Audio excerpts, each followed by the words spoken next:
We have a fantastic panel. We are missing one. Robert Pope is not coming, but I will let this group introduce themselves, and I'll just let, if you can just tell us a little about yourself and what is your most current sort of adaptation and information. We're going to start here when you come in. Excuse us, we're just going to kind of interrupt.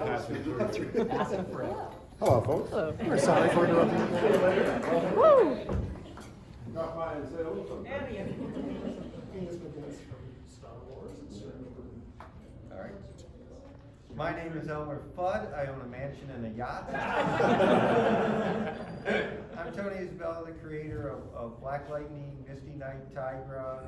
I've been writing comic books for close to 48 years. Stanley was my first boss, and you know, that's pretty much all I got. Yeah, that's it. Yeah, that's it. That's just it. I'm Nancy Collins. I do both novels and comics.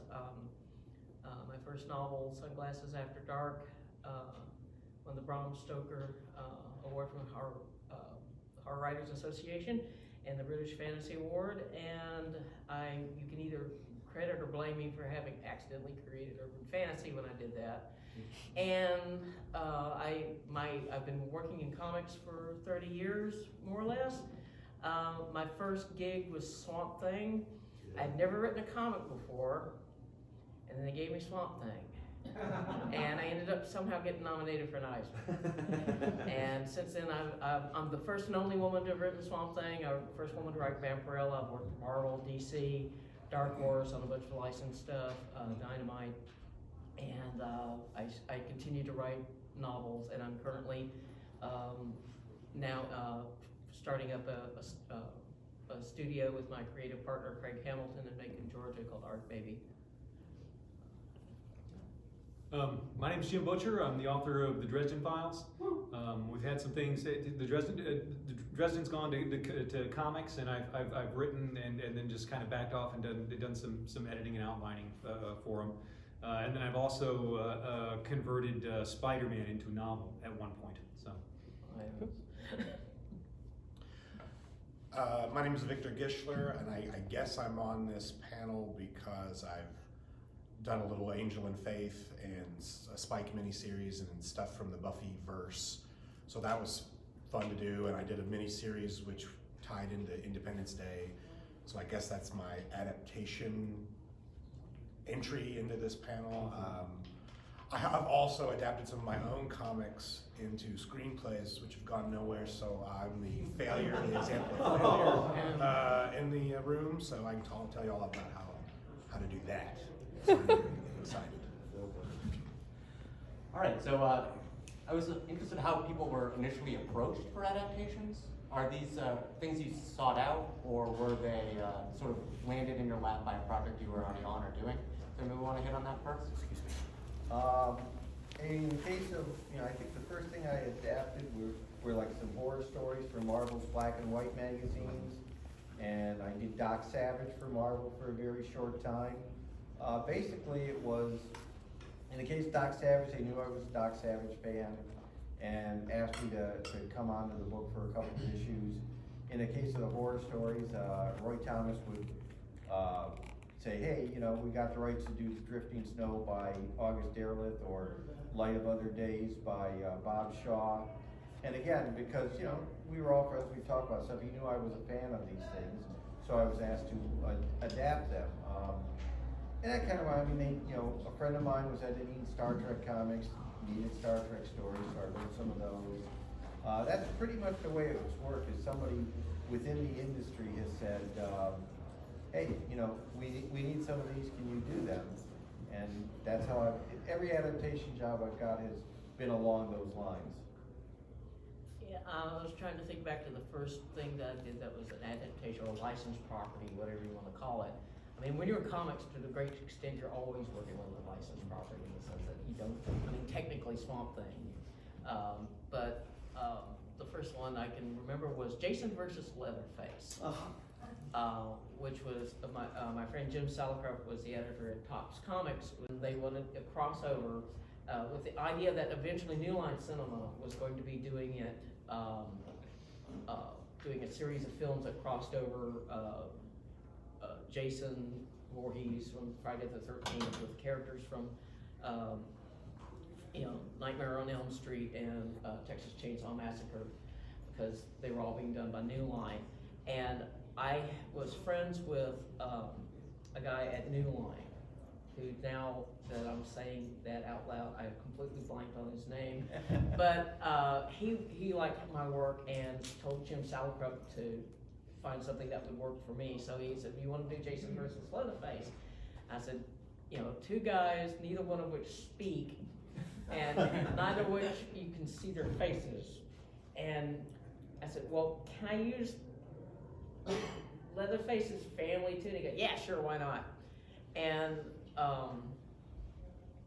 so that was my first day. And I have a whole shtick about how we're going to write Jason versus Leatherface, which has still to my date has my favorite review ever, which was much better than it has any need to be. That is good. But I've also done Aliens, Predator. I did a Fantastic Four novelization. I did a novelization for Final Destination. I'm trying to think what else, but usually stuff within that area, both in prose and comics. I knew a lot more when I was younger. And so when I got approached and they said, "Hey, we want to do Dresden Files as a comic," I was like, "Okay, but only if I can write it." and they said, "All right," because they really wanted it. And then I got to find out that writing comic books is difficult, or at least it is a very specific thing that you can't. A lot of stuff doesn't translate too well to writing comics. So I would run into comments like, "Listen, this is a really great scene, but we can't do it." And I'm like, "Well, why not?" They're like, "Well, you've got these characters exchanging so much dialogue, there won't be any room for pictures." And that's a novel, not a graphic novel. Yeah. And I was like, "Oh," and it just kind of started from there and snowballed. Going from writing prose novels to Swampthing, it was a learning experience. Yeah. And I was, I had used Neil Gaiman, some of his scripts as my inspiration, because I thought, well, who am I gonna copy? Who do I look to as an example? And well, Neil Gaiman seems like he might be an okay example, but he writes these scripts that are like super controlling, that don't give the artists a whole lot of freedom. And as it turns out, when you work with other creative people, sometimes they like to create too. So it's one of those things where it's more of a team effort than what I was used to, and so that was an adjustment, learning how to do that. Now these days I don't actually write the scripts. I'll write like a story outline and then just say make the whatever changes it needs to be made to get it to go over in the medium properly. But that was just the Dobble brothers that walked up to me at a con and asked me. And then one of my editors, my original editor, Jen Heddle, who's now with Lucasfilm and before was working at Pocket, she was in charge of their developed stuff, their tie-in stuff. And so, she came to me and said, "Jim, would you like to write a Spider-Man?" And I said, "Yes!" "You were going to say Spider-Man, right?" And she's like, "Yes, I was going to say Spider-Man." "Oh, okay, yes, I want to write that." Spider-Pig. Oh no, Spider-Man. No, I had a good time writing Spider-Man because I got to put the Rhino on Aunt May's couch. He'd been blinded and he thought he was in Spider-Man's super secret lair speaking to his major domo, and instead he's in Spider-Man's aunt's house talking to Mary Jane. But him and Spider-Man get to have this moment where the Rhino's just like, "I cannot believe I tried to be good and do well, but everything goes so bad. I actually got costumes stuck onto my own body. Who does that?" And Spider-Man's like, "Yeah," like that. So, I got to bring out all the similarities between Spidey and the Rhino. That was a lot of fun. The Rhino having tea on Aunt May's couch. I had a similar learning experience going from novels to comic books, but then it was like it kind of turned into good news because it's like, oh, the artist does like a lot of the work. Yeah, that's good. Okay, that works for me. That's a major revelation. Oh yeah. Well, I suppose what was the question? Like how you get into it, how you find this work or something? Yeah, who came to you? We went to Dark Horse after I'd done a lot of work for Marvel, and they said, "Well, we would love to have you do something. What do you want to do?" And I said, "Anything but superheroes," because I've done a lot of superheroes. And they said, "Do you know anything about Buffy the Vampire Slayer. Because of my wife, I knew something about Buffy the Vampire Slayer because she went away for a Thanksgiving weekend and I stayed home to get some work done. And she said, I want you to record, this is back in the days of VHS, I want you to record the Buffy the Vampire Slayer marathon. And when I get back, it better be on that tape. Without commercials. And if to this day, if I'd have known how to watch one channel while recording another channel, I would have done that. But I didn't know how to do that, and that show was on the whole weekend, and I sat down and watched it, and it was great. And so, because then they were in the, Dark Horse was in the middle of season 9, they call them seasons, like to make them like TV seasons. They were in the middle of season 9, and they said, well, we would love a Spike miniseries, and you obviously know all about Buffy the Vampire Slayer. You can write this. So I wrote that because I'm bad at technology. That's how I got that. Does anyone have a like a particular character or franchise that you were basically given the stewardship of that you really felt you needed to use kid gloves with or take any particular care with? Everybody, everything I ever did, they said in one way, in a certain language, you are not the boss of this. You get to write it, but we are the boss of this. And I'm like, okay. Yeah, I know when I was doing the Star Trek comics, I mean, basically, I knew that it had to follow certain things, so I did a bunch of Star Trek comics, and I only ever had two, in the whole time I've been adapting stuff, I've only had two problems. My first Star Trek story was a 2-issue story, sequel to Wolf in the Fold by Robert Bloch, who was an acquaintance of mine, and I dedicated the 2 issues to Robert Bloch, and Paramount removed that dedication because they were afraid that if Bloch found out about this, he'd want money.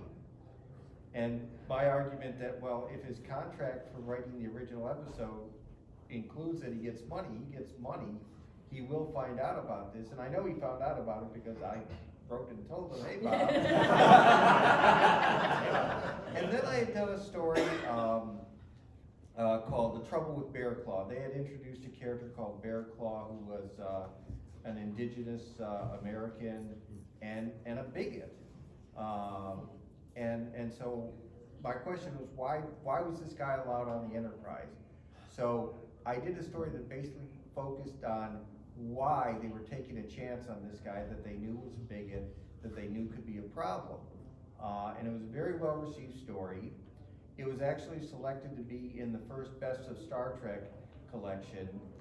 And at the time, you know, Paramount pretty much wanted Gene Roddenberry not involved with Star Trek, but they threw him a bone of okay, you can oversee the adaptations, the novels, and the comics, but Gene had no interest in. But he had this assistant who was a creepy son of a bitch. And I did something to offend this particular guy because at a convention I was running, having known about his predilections for wanting to be assigned young male volunteers. And so at this particular event, I told him he was so important that, you know, because he picked out his volunteer. And I said, oh, you're too important a guest. We're going to give you 2 volunteers. And I picked the biggest, meanest looking volunteer whose job was basically to make sure this guy was never alone with the young man. Well, the guy figured out what I was doing. And so years later, he insisted that The Trouble with Bear Claw not be reprinted. And his reason was, and you're gonna gasp at this, there is no bigotry in Starfleet. And that, other than that, every other adaptation I've done has just gone swimmingly. You know, even when I've been adapting works of living authors, they've liked what I've done, and they've understood that any liberties I took was because, you know, there's prose and there's comics. They're not the same thing. Well, I've had, for the most part, most of the adaptations I've done, I got almost no no's. I didn't have anyone, to quote my friend Alex Winter tried to crawl up my butt and build a fort. So, which was his description of working with Keanu Reeves' agent on Freaked. But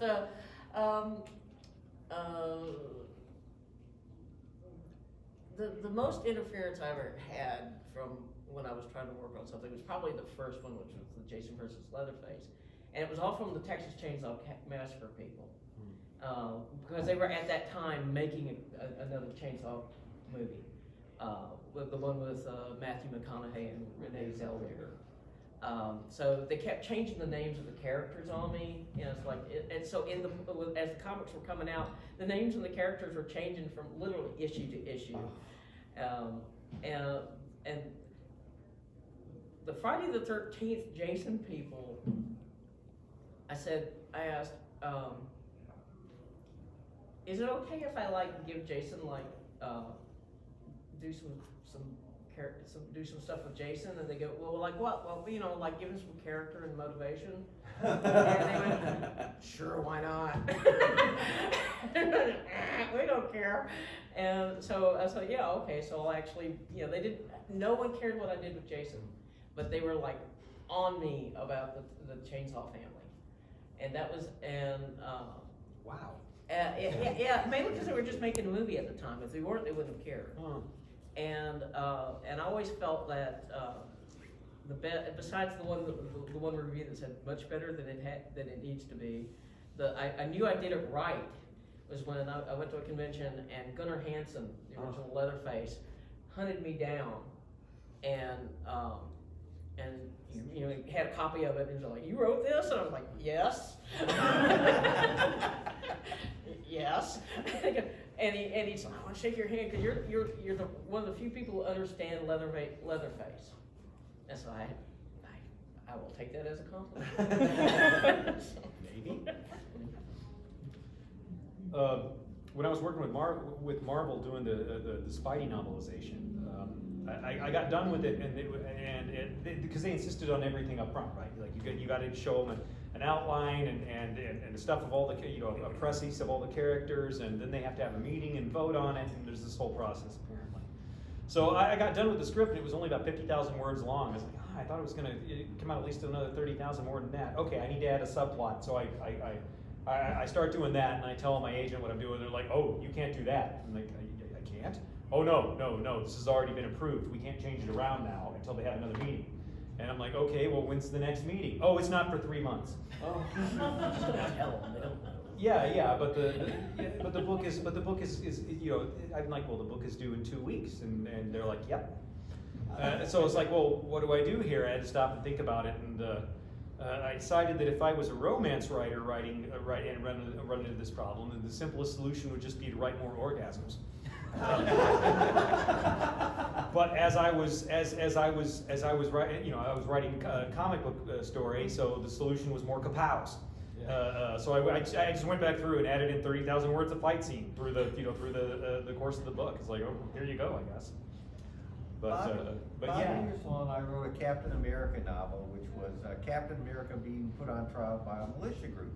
And like virtually every militia group in this country, it was racist. And so when we sent in the chapter by chapter plot, and the one note we got back was, "Well, we'd like you to not make them racist." And we said, "Okay." And then we made them racist anyway, because we figured they're not going to go back and read the entire novel. Our line editor will, but he already knew we were going to do that. So yeah, we said yes, and then we did what we wanted to do anyway. Yeah, I did a Fantastic Four prose novel, and basically said, "Well, you want to do what? We want you to do a prose novel for us." I said, "Well, can I do Submariner?" They go, "No, no, you can do the Fantastic Four." And I went, "Okay." And so I basically wrote a Submariner novel that had the Fantastic Four in it. They didn't care. They don't check. They don't read the whole novel. That's too many words. Yeah. Yes. Oh God, yes. So in the opposite direction, almost everyone here has had some of their original works adapted away from them. What do you feel like when you sort of have to give up or surrender a little bit of what you've created to other people? Nothing, it's fine. They pay you. In my case, Black Lightning has become a very personal thing to me because I've had people come up to me at conventions, hug me with tears in their eyes, because it's the first time they saw themselves in a comic book. The TV show gets Black Lightning absolutely right, and in many areas does it better than I ever did. They understand that Black Lightning cares about three things: family, students, community.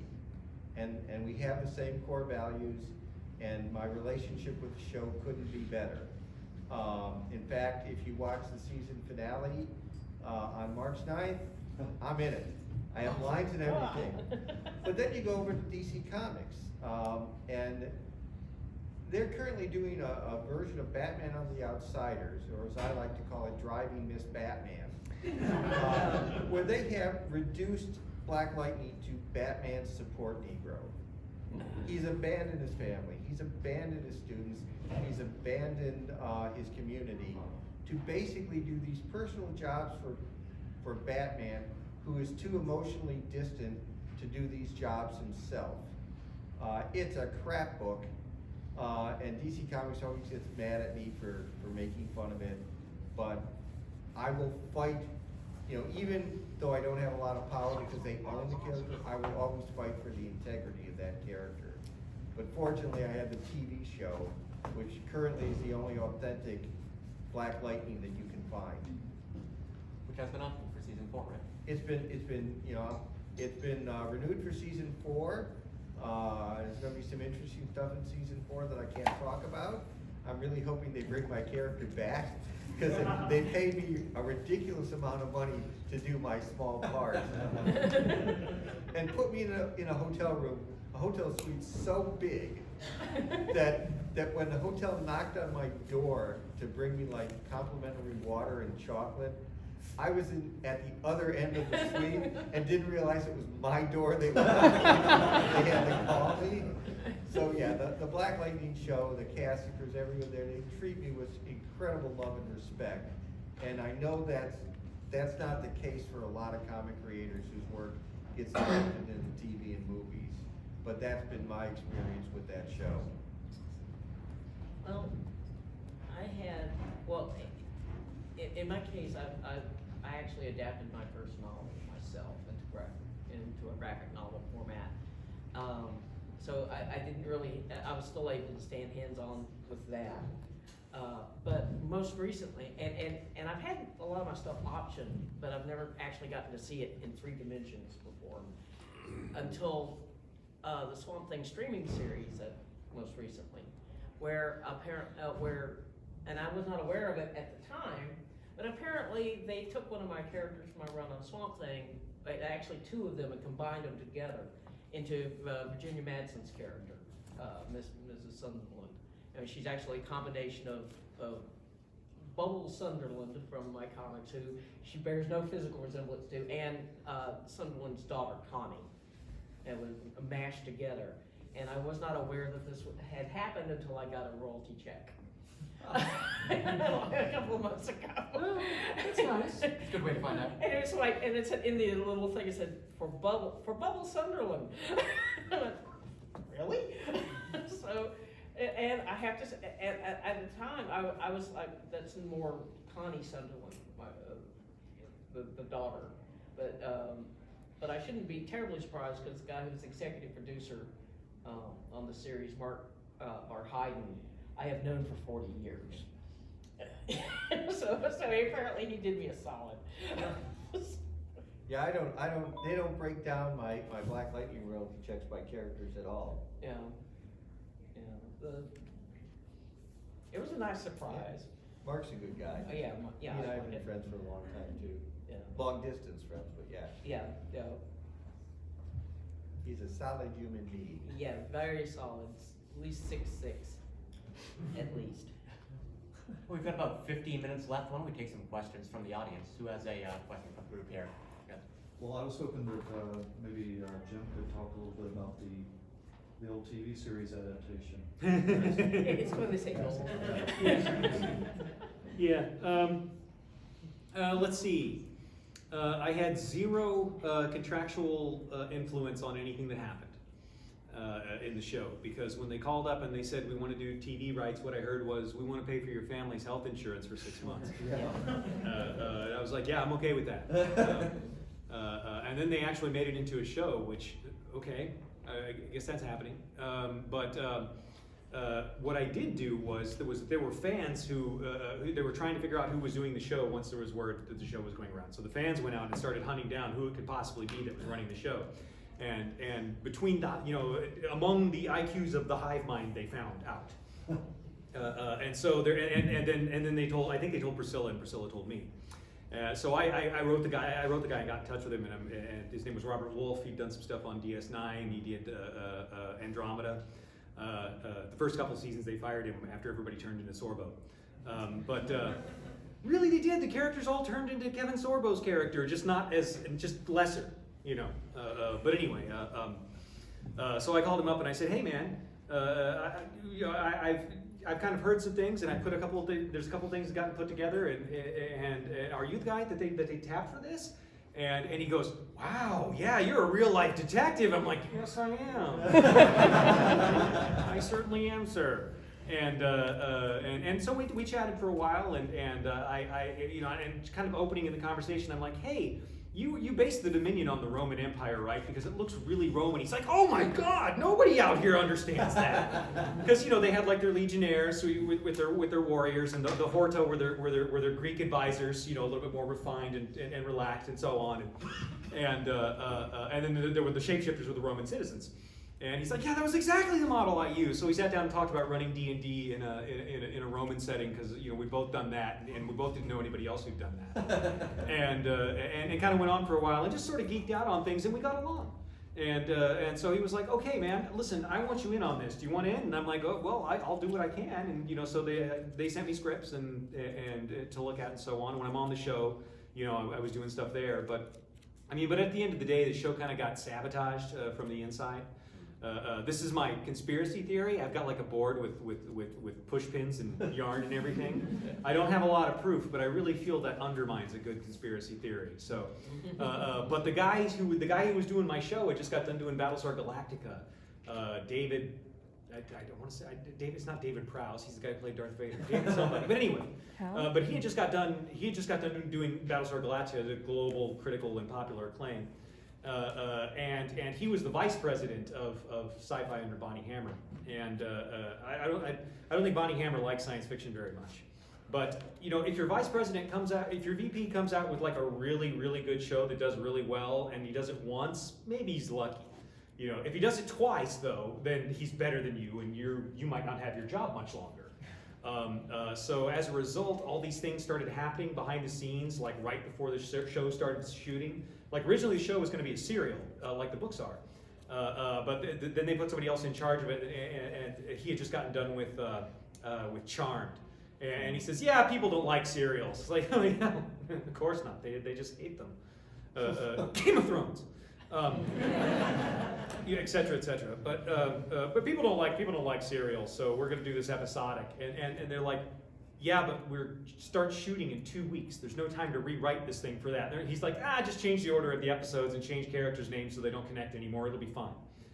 So it was that. Yeah, exactly. So it was that kind of thing. There was all kinds of stuff like that happening behind the scenes.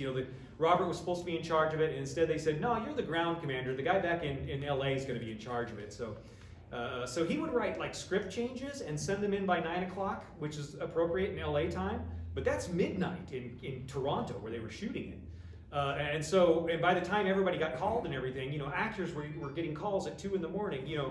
Hey man, I know you were going to go home and see your family for the first time in 6 weeks, but instead we need you on set in 2 hours. We need you there. We need you at makeup in 2 hours instead. And it was all kinds of stuff happening like that just sort of sandbagged the production and made it harder than it had to be. Yeah, the show did not come out.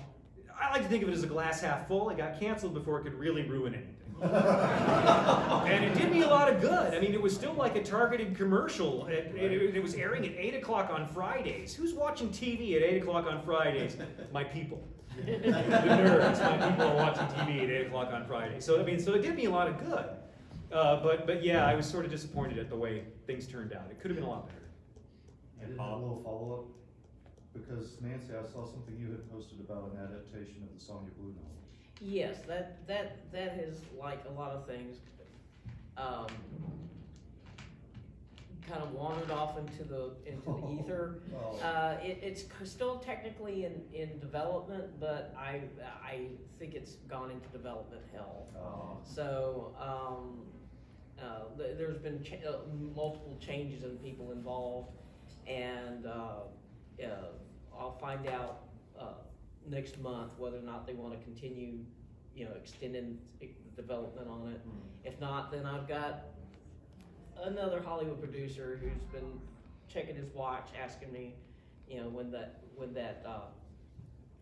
contract runs out. So it's just basically handing it over and over again. Basically, it'll eventually get there. Whether I'll be alive to see it's another story. But hey, bingo. So on that path, Vic, Go-Go Girls, are we gonna see that? Is that gonna come? We are never gonna see that. Oh, we're never gonna see it. Oh. It's been optioned 4 times and nobody can do All it. right. Well, I'm sorry to hear that. Do we have another question from the crowd? No questions. I'll get one. This is for Tony. What did you think about Black Lightning's role in the recent Crisis series? I am notoriously not a crossover guy, but I love Crisis on Infinite Earth. I love the fact that Black Lightning was immediately respected by the others. And he had the best line in the whole thing, which when he's sitting in the Hall of Justice and learning that these guys get together all the time to fight alien invasions and parallel world invasions and things like that, and he just kind of goes, oh, it's like that, is it? And just understated, like, can I buy back my membership? But it also had, I mean, and short, outside of Stan Lee, Mark Wolfman did the greatest comics creator cameo of ever. I mean, he was hilarious.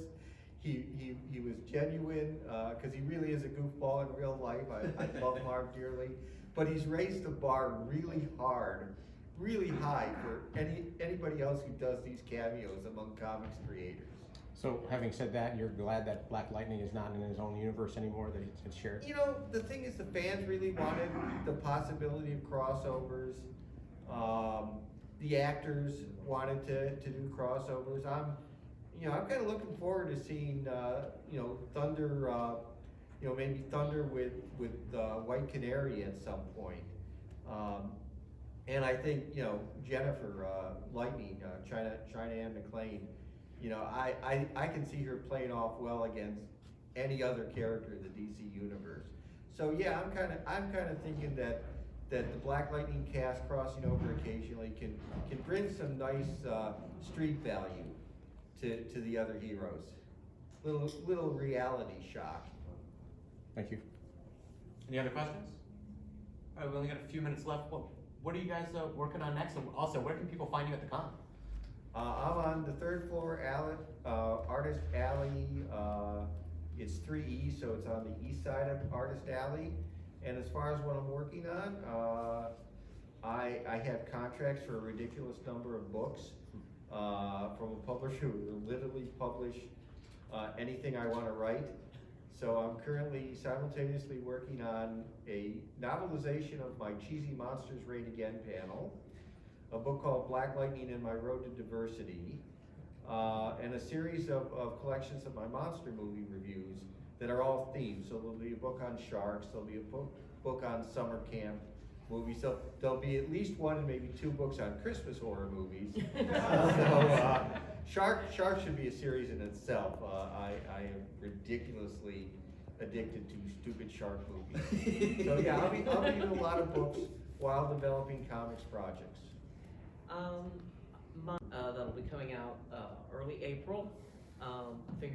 Assuming that fingers crossed. called it with a rather cumbersome title, "The Swampthing" by Nancy A. Collins Omnibus. That's I've never been collected before. I've never had the. I guess it finally dawned on DC. Hey, you know, like 25 years ago, we had a woman writing this, and you know, and we haven't had one since. So maybe we ought to put this out. So it's finally been collected and being put out, and I am currently working with my creative partner Craig Hamilton, who best known for doing like Aquaman and Starman and Fables. He and I are working on the Adventures of Captain Finn, which is I'm looking for a publisher. Wink, wink, nudge, nudge. About a lesbian mermaid pirate captain and her merry crew of mythological misfits as they go about the high seas doing what they do. Count me in. Right now, I'm actually working on graphic novel outlines. This is my next project, actually. Usually, those will take me, several days to get written up, and then I'll turn them over to Mark Powers, and Mark writes them up into an actual script. You can find me. Go by Bard's Tower in the dealer's room. I'll be there. I'm doing autographing sessions there. They'll be able to tell you when I'll be there. Drop by. 3:30 today, 11 and 2 tomorrow. What's that? 3:30 today, then 11 and 2 tomorrow. 3:30 today, and then 11 o'clock and 2 o'clock tomorrow. Thank you. And you have your solo panel after this. I'm at table 1N on the Artist Alley, 3rd floor. I'm in that upper loop, like where Tony is, Artist Alley, so if you come to my table, I'm not there, I'm getting a beer. So just wait a minute, and I'll come back, maybe. There's a writer named Scott Reynolds who did Jessica Jones and Dexter and some things, and I've been very fortunate enough to co-write a pilot for my Ink Mage fantasy novels. And we're talking to some people right now, and it's just talk, but it's fun talk, and that's so I'm hopeful. More reality-based project would be a 4-issue comic I'm writing that I'm excited about. The publisher, I said, hey, I'm going to be at Pensacon, and it would be great if I could announce my new project at Pensacon. And they said no, they don't not to do that. So that'll happen when it happens. And, thank you. All right, so this is our panel. Everyone give a round.